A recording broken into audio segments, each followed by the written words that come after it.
Hey folks, this is Rhykker, bringing you some Diablo 3 2.3 info on Kanai's cube, how to get it, and what recipes you can craft with it. You start by locating Zoltan Kuhl in town and talking to him. He'll give you crap about sucking at killing him. Yes, I live once more. I'm very hard to kill, and really you did a sloppy job. Then send you off on your merry way on a quest to the ruins of Sescheron in Act 3. You have to do this in adventure mode. From there, it's just a matter of exploring the ruins of Sescheron until you find the cube. As you can see, the ruins of Sescheron is an entirely new location, complete with new graphics, new monsters, and new traps. Hell has invaded Sescheron, but we will fight until we are no more. For we are all that stands between him and our sacred mountain. And I swear, by the blood of Bolcathos, hell will pay dearly for each of our deaths. You might remember Sescheron as the capital city of the barbarians. In Diablo 2 Lord of Destruction, we had this nice cinematic where Baal comes in and destroys the city. You'll find lore tomes throughout the area that reference that event and talk about Kanai and the cube named after him. Chief Elder Kanai was the best of us. He could have been the next immortal king. None have come close to bringing the tribes together since Warus. But Kanai could have been the one to change that with his indomitable spirit. Though as strong as 3 warriors, his true strength lay in his compassion. The lore behind Kanai and the way the barbarians speak of him becomes all the more poignant when you realize that Kevin Kanai Griffith was a Blizzard employee, a Diablo 3 artist, who in late 2014 lost his battle with cancer. The ruins of Sescheron are effectively eulogizing the man, on top of naming one of the game's most important items after him.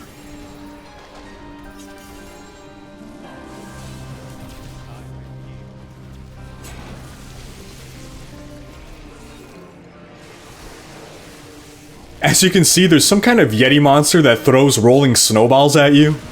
So there's a lot of new mechanics going around in this area, including some form of quill rat that shoots icy spines at you, and does so in a manner sometimes that is like a barrage of missiles, similar to the Wizard's Arcane Torrent, just with icicles. This is a lot of new content shoved into one area. Now here's an area that's pretty cool, but also a little disappointing. You see all these holes in the ground? You just know that means some kind of spike trap. And when those spikes shoot up, it's so cool. The animation is spot on.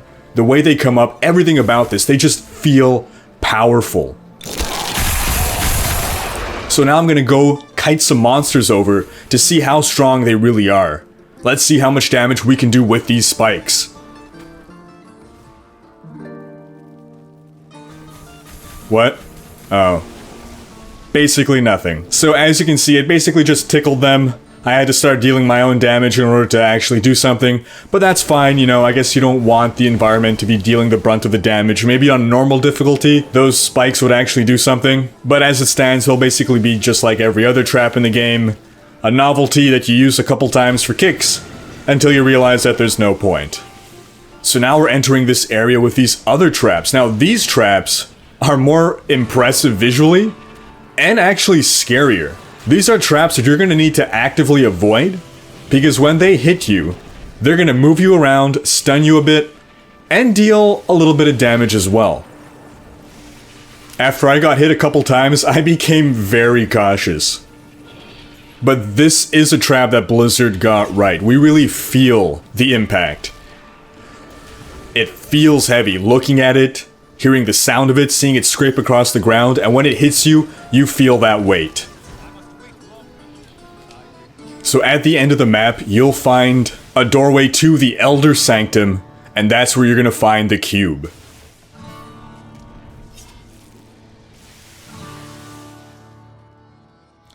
You'll find the cube on a pedestal. There's no boss fight.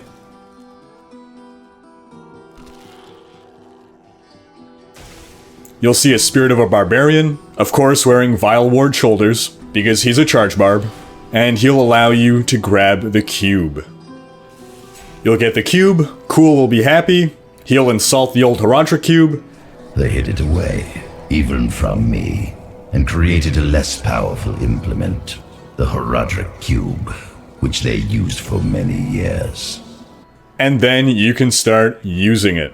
And so the cube is just like any other artisan, just like your blacksmith, just like your jeweler, and Zoltan Cool is the NPC that you use in order to use the cube. So just walk over to Zoltan Cool, and then click on either Zoltan Cool or the cube.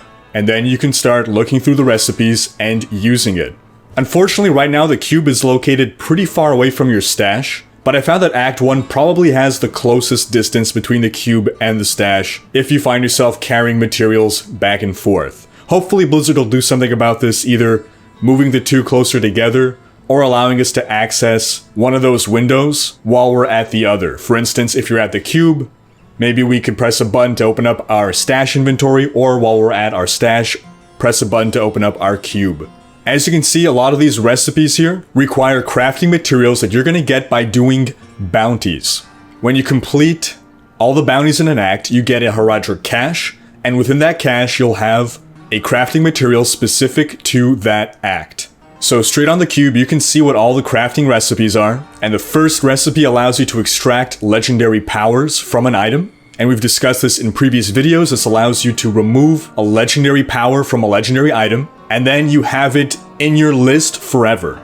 And you could equip that on any of your characters, as long as your class would otherwise be able to equip the item from which it was derived. And every character can have only one weapon, one armor, and one jewelry power equipped as a passive ability at a time, and these do not compete with your existing passives.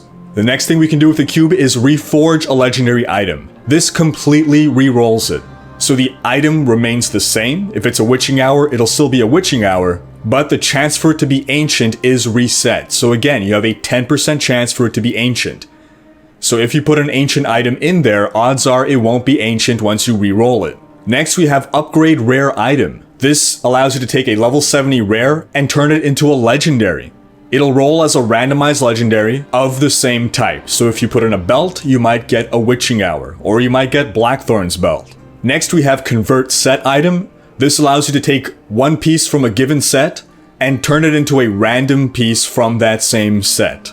Next we can remove the level requirement from an item. The next recipe allows us to convert gems, 9 of any one color into 9 of any other color, depending on what ingredient you put in there. And lastly, you can convert crafting materials. And as with the gems, this is going to be a 1-to-1 conversion. So if you put in 100 yellow crafting materials, you can get out 100 blue or white crafting materials. And the output you receive will depend on your input. If you put in a blue item, then you'll get blue crafting material as a result. Put in a white item, you get white crafting materials, yellow for yellow. Now one final note, this is on the PTR, the public test realm, so everything is subject to change before the patch releases. So we may see some tweaks to the crafting recipes, but for the time being, this is how everything works. That wraps up this video. Thanks for watching. Leave me a comment letting me know what you plan to do first with your Kanai's cube. Check out these other videos. Stay tuned for more Diablo videos and live streams on Twitch. And if you enjoyed this video, share with friends, leave a comment, hit like, and subscribe to join Rhykker's Raiders.